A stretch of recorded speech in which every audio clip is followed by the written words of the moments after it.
Hey guys, welcome back to my channel computer science world. So guys, हम कर रहे थे सी प्लस प्लस लैंग्वेज की series. तो हमने अभी फर्स्ट लेक्चर करा है, लास्ट लेक्चर इसमें, ठीक है। तो आज ही हमारा है सेकंड लेक्चर, ठीक है। लास्ट लेक्चर में हमने देखा था प्रोसेसर ओरिएंटेड अप्रोच क्या होती है, उसकी कैरेक्टरिस्टिक्स और उसकी डिसएडवांटेज क्या क्या, ठीक है। तो ये सब हम लास्ट लेक्चर में देख चुके हैं गाइस। तो आज का जो हमारा टॉपिक है वो है object oriented approach.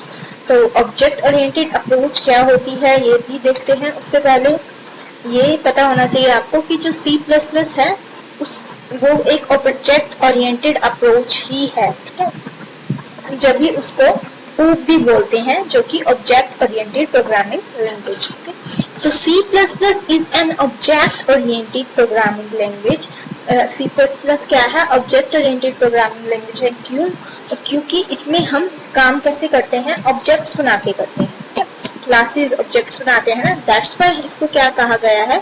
Object oriented programming language. और C++ was developed by Bjarne Stroustrup, ठीक है। किसने डेवलप करी थी? बजार्ने स्ट्रोस्ट्रप ने। एट कहाँ पे? AT&T Bells laboratory of USA, ठीक है। AT&T Bells laboratory of USA में डेवलप हुई थी। कब हुई थी? 1980s में हुई थी। और C++ जो है वो क्या है? एक्सटेंशन है किसका? C लैंग्वेज का। बिकॉज इसमें बहुत सारे कंसेप्ट ऐड किए गए हैं जो कि C लैंग्वेज में नहीं थे, ठीक है। तो वी कैन से क्या? C++ is an object-oriented programming language. C++ was developed by Bjarne Stroustrup at AT&T Bell Laboratory of USA in 1980s. और C++ जो है वो एक्सटेंशन है किसका? C लैंग्वेज का। अब हमारी बात आती है कि ऑब्जेक्ट ओरिएंटेड अप्रोच होती क्या है। ऑब्जेक्ट ओरिएंटेड अप्रोच क्या करती है? बाइंड करती है डेटा को और फंक्शन को एक सिंगल एंटिटी में, ठीक है। डाटा और फंक्शन हमने प्रोसीजर ओरिएंटेड अप्रोच में भी देखा, प्रोसीजरल अप्रोच में भी देखा, ठीक है। तो यहाँ पे भी वही है, डेटा और फंक्शंस, ठीक है। डेटा क्या होता है? हमारा जो डेटा होता है, जो इंफॉर्मेशन होती है, ठीक है। और फंक्शंस जो हम क्रिएट करते हैं, बनाते हैं फंक्शंस, ठीक है। और जो किसको एक्सेस कर सकते हैं? डेटा को एक्सेस कर सकते हैं, डेटा फंक्शंस, ठीक है। तो ऑब्जेक्ट ओरिएंटेड अप्रोच क्या करती है? डेटा को और फंक्शंस को क्या करती है? बाइंड कर देती है, जोड़ देती है एक सिंगल एंटिटी, ठीक है। एक सिंगल एंटिटी बना देती है, जिसको हम क्या बोलते हैं? ऑब्जेक्ट भी बोलते हैं उस एंटिटी को, ठीक है। तो फंक्शन जो है वही उस डाटा को एक्सेस कर सकता है। वहां पे क्या था प्रोसीजरल अप्रोच में? जो फंक्शन थे वो ग्लोबल थे, ठीक है।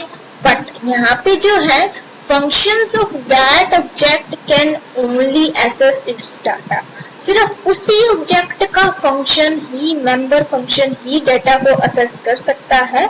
You can't access the data directly. और कोई भी डाटा को डायरेक्टली एक्सेस नहीं कर सकता, ठीक है।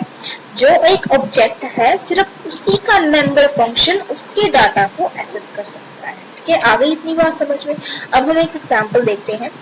If you want to read an item in an object, अगर हमने किसी ऑब्जेक्ट से कोई भी आइटम रीड करनी है, ऑब्जेक्ट क्या है? ऑब्जेक्ट के अंदर दोनों चीजें हैं, डाटा मेंबर भी और मेंबर फंक्शन भी। तो हम क्या करेंगे? हमें मेंबर फंक्शन को कॉल करना पड़ेगा। You call a member function in the object. Member function क्या करेगा? वो डाटा आइटम को रीड करेगा और फिर हमारे को वैल्यू दे देगा, ठीक है। It will read the data item and return value to you. This secure the data from any changes from outside.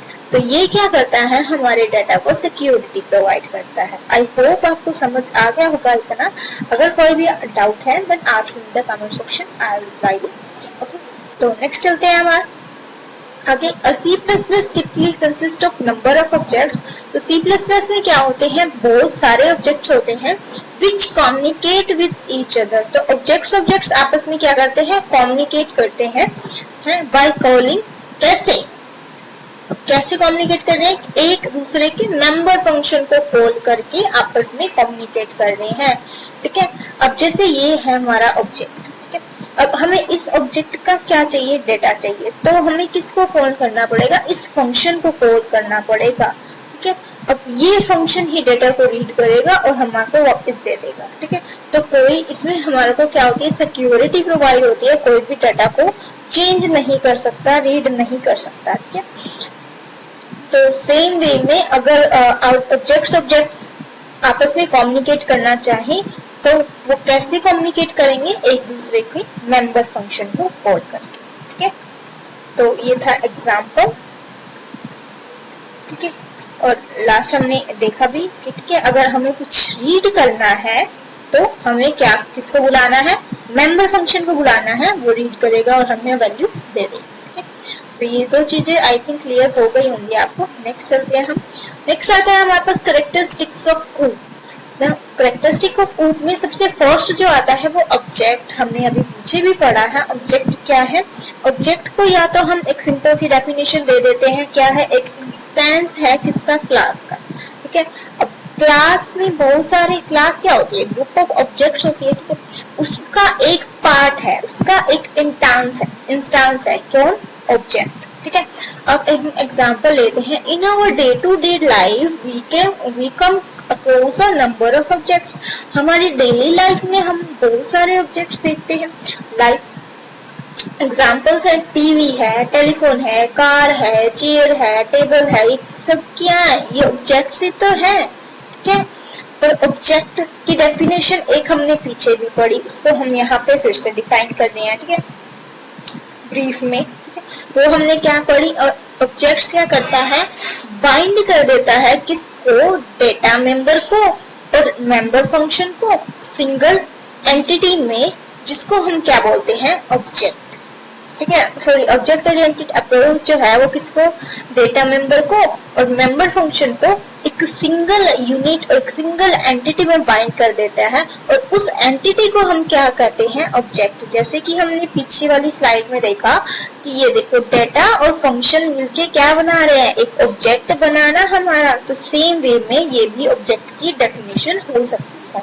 अब डाटा मेंबर क्या होते हैं, ये जो डेटा है, ठीक है, ये डेटा मेंबर क्या होते हैं, ये डेटा मेंबर वेरिएबल्स होते हैं। ठीक है, डाटा मेंबर्स आता है डेटा वेरिएबल्स, जिसके अंदर क्या है, हमारा डेटा स्टोर है। ठीक है, अब मेंबर फंक्शन क्या होते हैं, ये जो हमने फंक्शन लिखा है, ये फंक्शन क्या होता है, member function are used to access this variables. हमने पीछे भी पढ़ा कि मेंबर फंक्शन क्या काम आ रहे हैं, वो जो ये डेटा मेंबर्स है उनको एक्सेस करने के काम ही तो आ रहे हैं। ठीक है, उन वेरिएबल्स को एक्सेस करने के ही काम तो आ रहे हैं।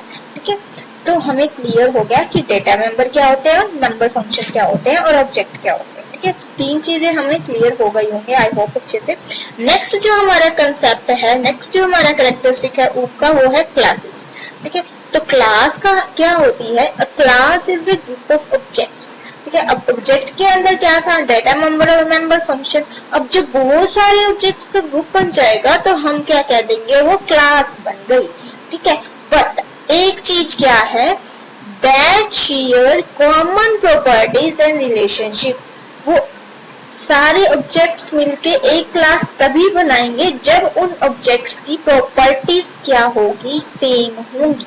ठीक है, फॉर एग्जाम्पल हम एग्जाम्पल कंसीडर करते हैं यहाँ पे, कंसीडर ए क्लास फ्रूट। हमने एक क्लास कंसीडर कर ली फ्रूट। अब फ्रूट के अंदर वही आएंगे ना जिनकी प्रॉपर्टी सिमिलर होंगी, जो फ्रूट होंगे। ठीक है, मैंगो, एप्पल, बनाना एक्सेट्रा। अब हम इसमें पोटैटो तो नहीं रख सकते, क्यों, क्योंकि उसकी प्रॉपर्टी क्या है, अलग है, वो वेजिटेबल्स में आ जाता है। Okay, I hope you understand. तो ये सारे क्या है, ऑब्जेक्ट्स हैं किसके, क्लास के, फ्रूट के। अब यहाँ पे हमारे पास क्लास क्या है, फ्रूट, और उसके ऑब्जेक्ट्स क्या है, mango, apple, banana, these are the objects. तो आज हमने तीन चीजें देखी कि सबसे पहले तीन नहीं, बहुत सारी चीजें देखी एक्चुअली, मैं रिमेम्बर करा रही हूँ आपको। ठीक है, सबसे पहले देखा हमने कि ऑब्जेक्ट ओरिएंटेड अप्रोच क्या होता है। ठीक है, फिर किसने डेवलप करी, ठीक है, बजाज ने, स्ट्रोस्ट्रप ने, कहाँ पे, AT&T bell laboratory of USA में, कब, 1980 में। ठीक है, फिर उसके बाद ऑब्जेक्ट ओरिएंटेड अप्रोच क्या होती है, क्या वो बाइंड करती है डेटा मेंबर को और मेंबर फंक्शन को सिंगल एंटिटी में, जिसको हम क्या बोल देते हैं, ऑब्जेक्ट बोल देते हैं। नेक्स्ट हमने देखा ऑब्जेक्ट क्या होता है, ऑब्जेक्ट के अंदर डेटा मेंबर और मेंबर फंक्शन ही होता है। ठीक है, तो ये एक ऑब्जेक्ट बन गया और उसको आपस में कम्युनिकेट करना है तो किसके थ्रू करेगा, मेंबर फंक्शन के थ्रू करेगा। ठीक है, तो यहाँ पे भी हमने ऑब्जेक्ट देखा। ऑब्जेक्ट की दूसरी डेफिनेशन क्या हो सकती है कि वो क्या है, इंस्टांस है, किसका इंस्टांस? क्लास का, मींस क्लास का एक पार्ट है कैन से। ओके, अब हम क्या कह रहे थे कि ऑब्जेक्ट ओरिएंटेड अप्रोच जो है वो कंबाइन करती है डेटा मेंबर को और मेंबर फंक्शन को। अब दोनों को कंबाइन कर रही है तो क्या फॉर्म हो रहा है हमारा? ऑब्जेक्ट फॉर्म हो रहा है, एंटिटी, एक सिंगल एंटिटी फॉर्म हो रही है ना। दोनों को कंबाइन कर देंगे तो एक चीज बन जाएगी, और उस एक चीज को हम क्या कह रहे हैं? ऑब्जेक्ट बुला रहे हैं, ठीक है। तो ऑब्जेक्ट बुला रहे हैं तो वो बात तो ठीक है। अब डेटा मेंबर और मेंबर फंक्शन होते क्या है एक्चुअली? डेटा मेंबर क्या है? हमारे डेटा है जहाँ पे हमने डेटा को स्टोर कर रखा है, और मेंबर फंक्शन किस काम आते हैं? उन डेटा को एक्सेस करने के काम आते हैं, ठीक है। तो ये देखा हमने। फिर हमने देखा कि क्लास क्या होती है। क्लास क्या है? ग्रुप है किसका? ऑब्जेक्ट्स का, बट उनकी प्रॉपर्टीज क्या होनी चाहिए? सिमिलर होनी चाहिए, ठीक है। I hope you all understand this topics. If you have any doubt then ask me in the comment section, I will let you explain again. Okay, so subscribe कर दे चैनल को, लाइक कर दे video को, अपने friends के साथ जरूर share करें। गाइस, और किसी टॉपिक पे वीडियो चाहिए then ask me in the comment section, I will provide you. और thank you all, subscribe the channel please.